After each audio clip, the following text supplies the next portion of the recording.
얼마 전에 끝난 어떤 기도회가 온라인으로 성황리에 끝났습니다. 이 기도회는 상당히 대규모적이었고 상당히 큰 기도회였습니다. 온라인으로 진행되었는데 전국 단위로 수많은 교회들이 대략적으로 한 40만 명에 이르는 사람들이 그 기도회에 동참했다라고 합니다. 이 기도회의 특이할 점은 매일 각 분야에 성공한 사람들이 간증을 하며 말씀을 전한다는 특징이 있습니다.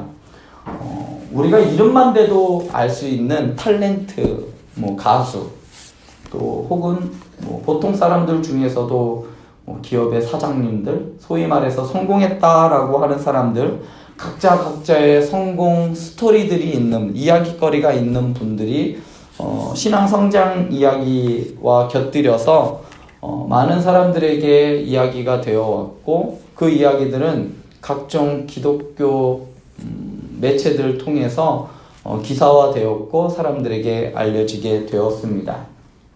이 집회가 신사도 운동이라고 반대하는 분들도 있지만 이런저런 논란의 이야기들은 뒤로 하고 이 기도회를 보고 있노라면 기도회가 과연 누구를 위한 기도회인가라는 의문이 들었습니다. 하나같이 성공한 사람들의 이야기로 가득한 간증은 성공을 추구하고 있는 사람들에게 동경의 대상은 될 수 있을지 몰라도 신앙의 본보기가 과연 될 수 있을까라는 생각을 하게 되었습니다. 왜냐하면 저들의 간증대로 하나님께서 우리의 삶을 저들처럼 성공한 인생으로 만들어주시기보다는 대부분의 사람들 그냥 별 볼 일 없이 그냥 왔다 그냥 가고 나는 뭔가 해는 것도 없는데 그렇게 그냥 보통 사람들처럼 그냥 왔다 그냥 가는 인생들이 더 많기 때문입니다. 하나님을 진정으로 잘 믿었더니 하나님께서 성공한 삶을 살게 해 주시기도 하지만 대부분의 사람들은 성공의 문턱도 가보지 못하고 심지어는 직장도 구하기 힘든 혹은 밀린 공과금도 내기 힘든 근근히 하루하루를 연명하는 사람들이 우리 주위에는 너무나 많기 때문입니다. 또한 이렇게 하였더니 지금의 내가 있었다고 하는 간증하는 대부분 간증들은 하나님께서 하셨다고 다 하나님이 하셨습니다라고 이야기하는 듯 하지만 대부분 그 이야기를 가만히 듣고 있노라면 그 간증하고 있는 사람을 드러내고 있는 마치 자기 자랑처럼 보이기 때문입니다. 그래서 저는 그들의 간증을 들으면 마음이 불편합니다. 아무리 하나님께 헌신하여 지금의 내가 있다 하여도 나의 간증으로 하나님이 드러나지 않고 누구누구 간증 좋더라, 저분 간증 되게 좋았어 라고 하며 간증자의 이름이 회자된다면 그 간증은 새벽 예배 때 살펴본 그 기드온의 애복과 같이 변형된 우상숭배의 모습일 뿐 결코 우리가 부러워해야 할 모습은 아니라고 생각합니다.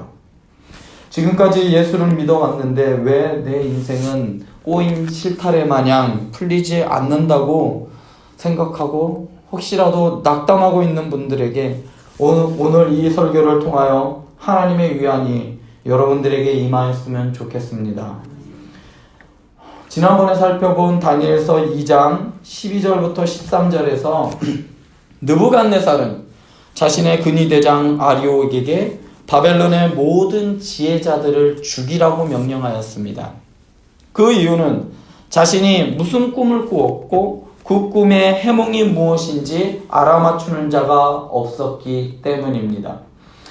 아리옥이라는 이 이름의 특징이 좀 재밌습니다. 이 아리옥이라는 이름은 다니엘서에 처음 등장하는 것이 아니라 창세기 14장 1절에 등장합니다. 여기에서 보면 엘라살 왕의 이름으로 처음 등장하는데 그 이름의 의미는 도살자입니다. 도살자의 의미를 가지고 있는 근위대장, 이 근위대장이라는 뜻도 사실은 도살자입니다. 그러니까 도살자라는 그런 이름을 가지고 있는 사람이, 직책을 또한 맡고 있는 사람이 지혜자들을 도살하기 위하여, 죽이기 위하여 밖으로 나가고 있는 중이었습니다. 이때 다니엘이 명철하고 슬기로운 말로 묻습니다. 그러니까 소위 말해 그냥 지혜롭게 말했던 것이죠. 왕의 명령이 어찌 그리 급하냐라고 묻자 이 아리옥이 왜 그런지 자초지경을 이야기해 주었습니다. 그의 이야기를 들은 다니엘은 왕에게 들어가 내가 나에게 시간을 주면 왕에게 그 해석을 알려드리겠습니다 라고 말하였습니다. 그런데 여러분 지금 이 상황이 이해가 되십니까? 저는 이 부분을 읽으면서 도무지 이해가 되지 않아요. 왜냐하면 두 가지가 참 마음에 걸리고 이해가 되지 않습니다. 첫 번째는요, 아리옥은 지금 지혜자들을 죽이라는 명령을 받았어요. 왕에게로부터 받았습니다. 지금도 그렇지만 이때 당시에 왕의 명령은 곧 반드시 지켜야 되는 국법이었어요. 그런데 여러분 다니엘이 누굽니까? 다니엘은 당시에 뛰어난 지혜자였습니다.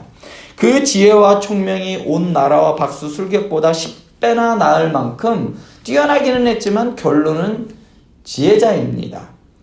엄연한 지혜자였는데 느부갓네살에게 지혜자를 죽이라는 명령을 아리옥이 받았는데 지혜자를 만났어요. 그럼 어떻게 할까요? 적어도 끌고 갔어야죠. 왕의 명령을 듣는 척이라도 했어야 합니다. 그 자리에서 죽이지는 못할 망정 감옥이나 오기로 끌고 갔어야 합니다. 체포를 했어야죠. 그런데 그냥 둡니다. 심지어는 그와 대화를 나눠요. 위협적으로 하는 것도 아니고 다니엘이 살짝 명령하는 투예요. 자, 왕의 명령인데 아리옥이 어길 수 있었을까요? 얼마나 사람을 무자비하게 도살했으면 이름이 아리옥이었을까요? 그러한 아리옥이 왕의 명령을 어기고 더욱이 왕 앞에 가도록 둔다는 것이 저는 이해가 되지 않았습니다. 그리고 두 번째는 느부갓네살의 반응이 이해가 되지 않습니다.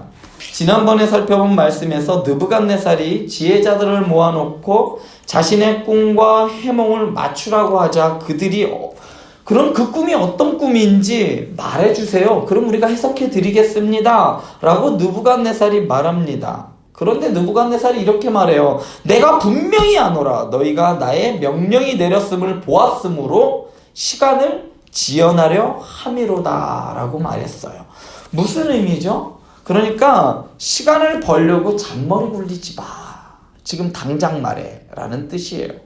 지금 당장 어떤 꿈인지 그리고 그 해몽이 그 꿈의 해석이 무엇인지 알리지 않으면 2장 5절에 이렇게 이야기합니다. 너희 몸을 쪼갤 것이며 너희의 집을 거름더미로 만들 것이다 라고 하였어요. 시간을 벌다가 수많은 지혜자들이 그 자리에서 죽어나갔습니다. 그런데 오늘 말씀에서 다니엘의 한 말이 무엇입니까? 16절에 보면은요, 시간을 주시면 왕에게 그 해석을 알려드리리이다. 똑같은 거 아닐까요? 앞에서 지혜자들이 시간을 벌려고 했던 것과 다니엘이 했던 행동은 똑같아요. 시간을 끌다가 느부갓네살의 활을 맞아 죽은 지혜자들의 이야기를 분명히 다니엘은 들었을 겁니다. 그런데도 불구하고 다니엘은 그들처럼 시간을 달라 하고 하였습니다. 어떻게 됐을까요? 다른 지혜자들처럼 죽었어야 마땅하죠. 원래 이야기대로라면요. 그런데 그렇지 않았어요. 너무도 당연한 듯이 그냥 읽고 지나칠 수 있지만 이 이야기들 속에는 일반적으로 우리가 이해되지 않는 부분들이 이렇게 있습니다. 다니엘은 느부갓네살에게 시간을 달라고 했지만 사실 다니엘은 그 꿈이 무엇인지 몰랐어요. 진짜 몰랐습니다. 이제 그 꿈이 무엇인지 모르는 사람에게 남아져 있는 것은 그냥 죽음뿐입니다. 죽음을 모면하고 시간을 조금 벌기 위해서 다니엘은 시간을 좀 달라고 한 걸까요? 조금 더 어떻게 하면 살 방도가 있지 않을까? 라고 해서 다니엘이 시간을 조금 더 달라고 한 걸까요? 어떻게든 살아남기 위한 몸부림일까요? 그런 거였다면 다니엘은요, 1장에서 이미 죽었어야죠. 왕이 주는 음식을 먹었어야죠. 지난 시간에 살펴본 대로 우리의 고난이 하나님으로부터 오는 것을 아는 것이 중요하다라고 말씀드렸습니다. 그래야 우리 인생은 답이 있습니다. 오늘 말씀에서도 다니엘은 느부갓네살의 꿈이 누구로부터? 바로 하나님으로부터 왔다는 것을 알았습니다. 그래서 다니엘은 단순히 시간을 끌기 위함이 아니라 하나님을 믿는 믿음에서 우러나온 확신이었던 겁니다. 하나님께서 나에게 이 꿈을 반드시 가르쳐 주실 것이야 라는 하나님을 믿는 믿음에서 나오는 확신에서 나온 행동이었던 것입니다. 여러분, 하나님이 답입니다. 이러한 관점에서 봤을 때 아리옥이 다니엘을 만나서도 죽이지 않는 것과 다니엘이 왕 앞에 나아갈 수 있었던 일들이, 그리고 느부갓네살이 꿈을 풀이할 수 있도록 시간을 준 일들을 우리는 하나님이 하셨다라는 그 일, 그 관점에서 보았을 때 비로소 우리는 다 이해가 될 수 있는 겁니다. 여러분들이 이 부분을 읽을 때, 우리 성도님들이 읽을 때 아무렇지도 않게 자연스럽게 읽어 나아갈 수 있는 것은 바로 이 모든 일들을 하나님이 하셨지 라고 믿음으로 읽기 때문에 이해가 되는 겁니다. 느부갓네살에게 시간을 벌은 다니엘은 자기 집으로 가서 그의 세 친구 하나냐와 미사엘과 아사랴에게 그 일을 알렸습니다. 그리고 이렇게 이야기합니다. 얘들아, 우리 함께 기도하자. 하늘에 계신 하나님께서 우리를 불쌍히 여겨주셔서 바벨론의 다른 지혜자들과 함께 죽지 않기를 기도하자. 다니엘은 지금 누구에게 기도해야 할지, 누구에게 달려가야 할지 알고 있었습니다. 하늘에 계신 하나님이라는 이 아람어로 되어 있는 이 단어는요, 다니엘서 2장에만 나오는 말입니다. 아마도 바벨론 사람들이 섬겼던 별을 섬겼어요. 그들은 별 숭배 사상을 대조하기 위하여 사용된 것으로 보이는데요, 하늘에 계신 이 아버지 하나님이라는 이 말은요, 바벨론 사람들은 모든 정보는 어디서부터 온다고 생각했냐면요, 하늘에서부터 온다라고 생각했어요. 그래서 하늘의 별을 통해서 하늘에서 지혜가 내려오고, 앞날을 또한 별을 통해서 알 수 있게 하늘에서 온다라고 생각했습니다. 그러나 다니엘은 하늘에 계신 하나님이라는 이 호칭으로 바벨론 사람들이 신처럼 숭배하는 그 별을 누가 만들었는가, 누가 창조하였는가를 분명히 말해주고 있습니다. 우리가 살고 있는 이 땅과 해와 달과 별 모두 다 하나님이 만드셨고 다 하나님의 것입니다.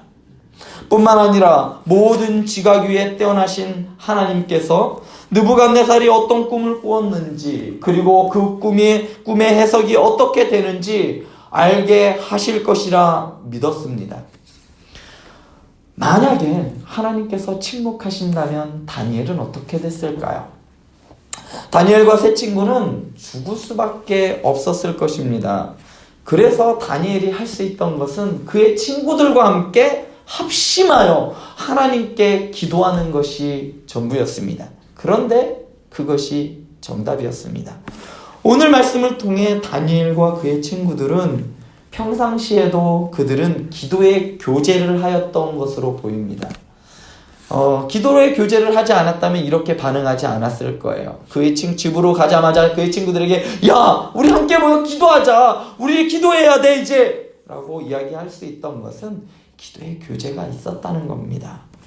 바벨론의 우상숭배의 지식을 매일매일 습득하였고 대했고 접하였지만, 그리고 그들은 느부갓네살을 섬겼지만 그들의 그 모든 것을 초월하는 여호와 하나님을 그들은 섬겼습니다. 마치 다니엘이 살던 시대가 저는 지금 우리 시대와 같다라고 생각됩니다. 세상 모든 사람들은 교회가 잘못됐다 말하고, 모든 사람들은 여호와가 바벨론의 벨이라는 신에게 졌다라고 말하는 시대가 지금 시대입니다. 그래서 바벨론의 학문이 최고였고 바벨론이 세상의 중심이라고 생각했습니다. 그러나 다니엘과 그의 친구들은 아니었어요. 그렇게 생각하지 않았습니다. 천지 만물의 주관자이시고 만왕의 왕이신 하나님께서 세상을 주관한다라고 생각했습니다. 우리도 마찬가지입니다. 세상의 중심은 과학과 인본주의와 이데올로기로 세상이 아무리 그렇게 말한다고 하여도, 진영 논리를 펼친다 하여도, 아무리 빨간색과 파란색 색깔 논리를 펼친다 하여도 이 세상은 하나님이 주관하십니다. 사람들의 손에 있는 것이 아니라 하나님의 주관하시는 세상이 바로 우리가 살고 있는 세상입니다. 마찬가지로 내 삶 또한 하나님께서 주관하시고 하나님의 손에 있습니다. 이렇게 생각하고 이렇게 외치는 자들이 바로 저와 여러분들입니다. 다니엘과 세 친구는 이렇게 세상에 저항하였고 하나님께 기도하였습니다. 그리고 하나님께서 그들의 기도를 응답해 주셨습니다.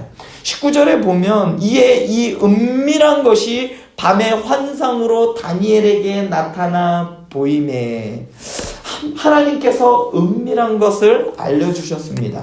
여기서 말하는 이 은밀한이라는 이 말은요, 마찬가지로 히브리어로 되어 있는 이 말은요, 여기에서만 나와요. 다니엘서에만 등장하는 말이 이 은밀한이라는 말입니다.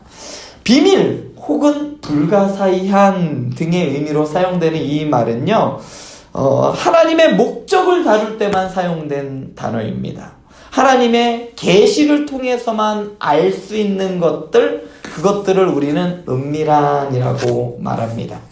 그러므로 이 말은요, 이 단어는 사도 바울이 로마서 16장 25절에서 사용한 이 신비라는 말과 의미가 상통하는 것이죠.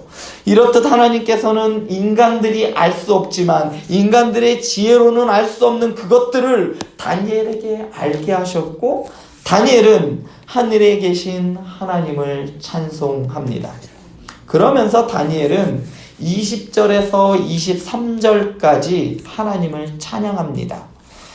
하늘의 하나님의 지혜와 권능은 하늘에 날아가는 새도 떨어질 듯한 느부갓네살의 권세도 그것 별거 아니야. 별거 아니게 만드시는 분이 바로 하나님이시라는 겁니다. 다니엘이 하나님을 찬양하는 이유를 4가지로 설명하는데요. 첫 번째, 하나님께서는 때와 절기를 바꾸게 하시고 왕들을 패하기도 하시고 세우기도 하시기 때문입니다.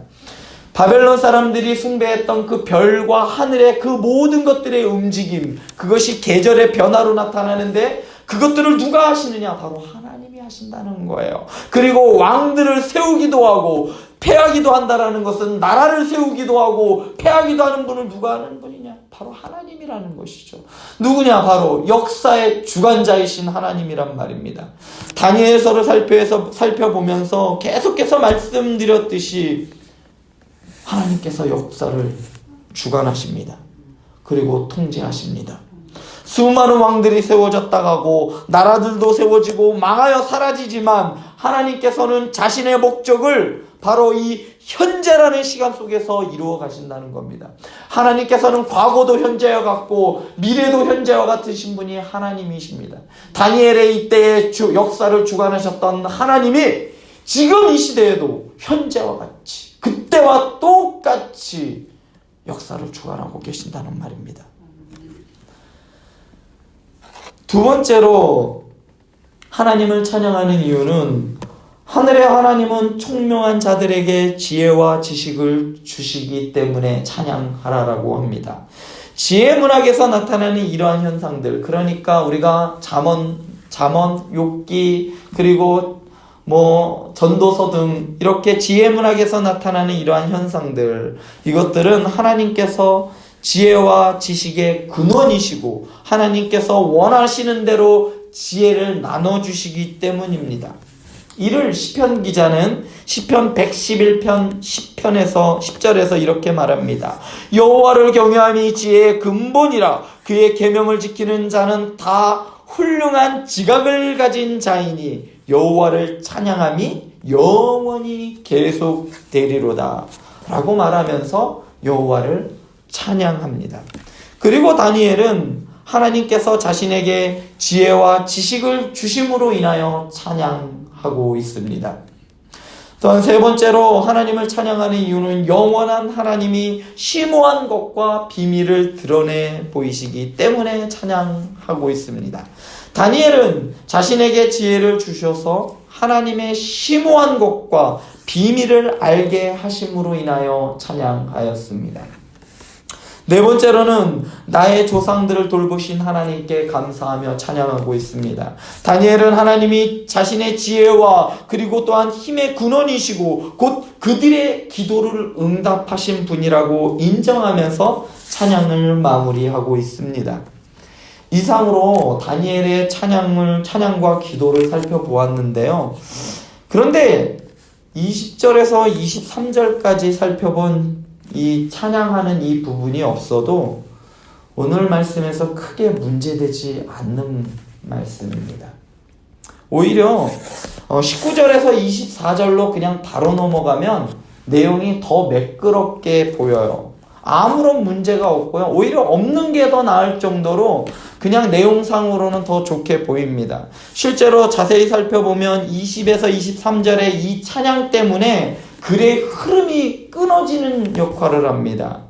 차라리 없는 것이 더 좋았을 텐데 왜 다니엘은 이 찬송의 부분을 바로 이 부분에 가장 클라이막스인 이 부분에 끼워 넣으면서 찬송을 하였을까요? 그냥 한 것이 아닙니다. 다니엘은 이 이야기가 절정에 다다르면서 사람들이, 독자들이 이 이야기에 집중하기보다는 오히려 찬송을 통하여 하나님께 집중하라고 말하고 있는 것입니다. 오늘 본문의 특징이 바로 하나님께 집중하라라는 것입니다. 오늘 말씀에서 느부갓네살의 꿈이 어떤 꿈인지 오늘 본문에 나오지 않아요. 하나님이 알려주셨는데 그 꿈은 뭘까 여러분들 궁금하지 않습니까? 그런데 다니엘은 그것이 무슨 꿈인지 말해주지 않고 있습니다. 단지 하나님께서 그 꿈이 무엇인지 그 은밀한 것이 밤에 환상으로 보였다라고만 말해요. 참 궁금한데 이렇게 말합니다. 요셉과 같이 그 꿈이 어떤 꿈인지 구체적으로 말하지 않습니다. 물론 뒤에 가서 그 꿈이 무엇인지 무슨 꿈인지 이야기해 주지만 하나님께 찬양하는 이 부분에서는 오로지 하나님께만 집중하기 위하여 독자들이 관심 가질 만한 그 모든 것들에 대해서 그냥 다 쳐냅니다. 그냥 약식으로 기술해버리고 맙니다. 그러니까 다니엘의 의도는 이런 겁니다.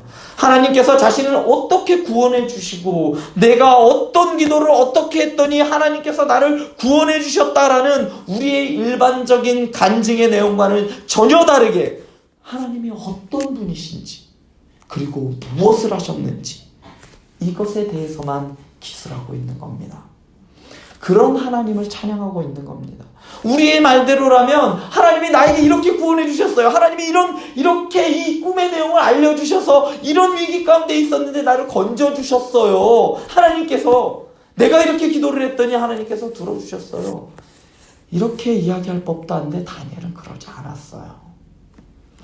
하나님께서 자신에게 하신 일들은 그냥 단 한 문장, 주께서 왕의 그 일을 내게 보이셨나이다. 하나님께서 나에게 그 일이 무엇인지 보여주셨다라는 것으로 끝나버립니다. 이 한 줄이 전부입니다. 우리의 찬양을 살펴보시기 바랍니다. 최근에 우리의 CCM 가사들, 복음성가 가사들을 보면요, 그 가사의 핵심은 바로 나입니다. 하나님이 나에게 무엇을 해주셨는지, 그리고 내가 하나님을 어떻게 만났는지, 내가 만난 하나님이 어떤 분이신지에 대하여 주로 그렇게 이야기를 해요. 내가 느끼는 하나님, 내가 만난 하나님. 그러나 우리의 찬양의 주체는 나로부터 시작되는 것이 아니라, 내가 찬양의 주체가 되는 것이 아니라 하나님으로부터 시작되어야 하는 것입니다. 물론 우리가 경험한 하나님을 찬양함이 마땅합니다. 그러나 진정 우리가 높이고 찬양 드려야 할 하나님은 나만의 하나님이 아니라 온 천하 만물을 창조하시고 섭리하시고 우리의 죄악을 사하시기 위하여 피 흘리신 그리스도의 희생으로 말미암아 얻게 된 구원에 대한 감사와 찬양이어야 한다는 말입니다. 앞에서 말씀드린 기도회의 간증 집회에서 대부분 하나님께서 나를 얼마나 높여주셨는가? 얼마나 나를 다른 사람들보다 부하게 만들어주셨는가? 그리고 다른 사람들보다 나를 얼마나 더 높은 지위에 뛰어나게 하셨는가에 대한 그 간증이 주된 내용입니다. 그러나 우리가 기도하고 감사해야 할 것은 성공을 위한 기도가 아니라 이런 쓸모없는 나를 사랑해 주셔서 구원해 주셔서 하늘의 영광을 보게 하여 주신 것이어야 할 것입니다. 예수로 나의 구주 삼고 성령과 피로써 거듭나니 이 세상에서 내 영혼이 하늘의 영광 누리도다.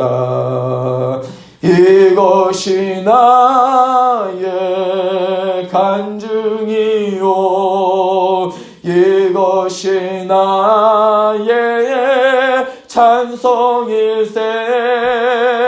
나 사는 동안 끊임없이 구주를 찬송하리로다.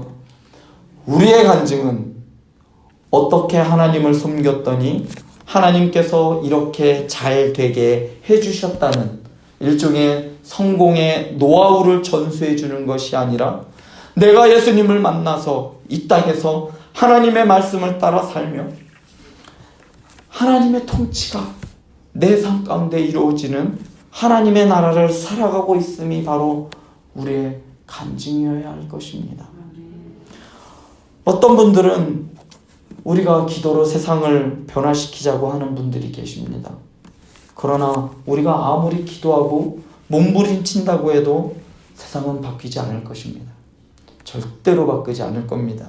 세상은 브레이크가 고장난 기관차처럼 종말을 향하여 폭주하고 있기 때문입니다. 우리의 힘으로 이 세상의 폭주를 막을 수는 없습니다. 그것이 가능했다면 예수님은 오실 필요가 없었겠죠. 새 하늘과 새 땅은 오직 예수 그리스도의 재림으로 이루어지는 것이지 우리의 힘과 능력으로 되어지는 것이 아닙니다. 그렇기 때문에 우리는 세상을 변화시키는 기도를 하기보다는 내가 있는 이 자리에서 내가 그리스도인으로 살아내기 위하여 하나님께 부르짖고 기도해야 할 것입니다. 이러한 세상 가운데 내가 믿음을 잃지 않고 하나님을 바라보게 하여 주시옵소서. 세상의 가치관에 휩싸이지 않게 하여 주시고 하나님이 나의 주인으로 내가 이 땅을 살아내게 하여 주시옵소서 라는 것이 우리의 기도가 되어야 할 것입니다. 지금 이 자리에는 다니엘처럼 기도의 응답을 받으신 분들도 있고 아니면 벌써 몇 년째 기도의 제목을 가지고 하나님께 부르짖는데도 불구하고 응답될 기미조차 보이지 않는 분들도 계실 겁니다. 하나님께 다니엘과 같이 그 일을 내게 보이셨나이다 와 같은 기도 응답에 대한 고백은 우리는 할 수 없지만 그것보다 더욱 크고 놀라운 하나님께서 구원을 내게 보이셨습니다 라고 하면서 우리가 받은 바로 내가 받은 구원으로 인해 감사와 찬송을 올려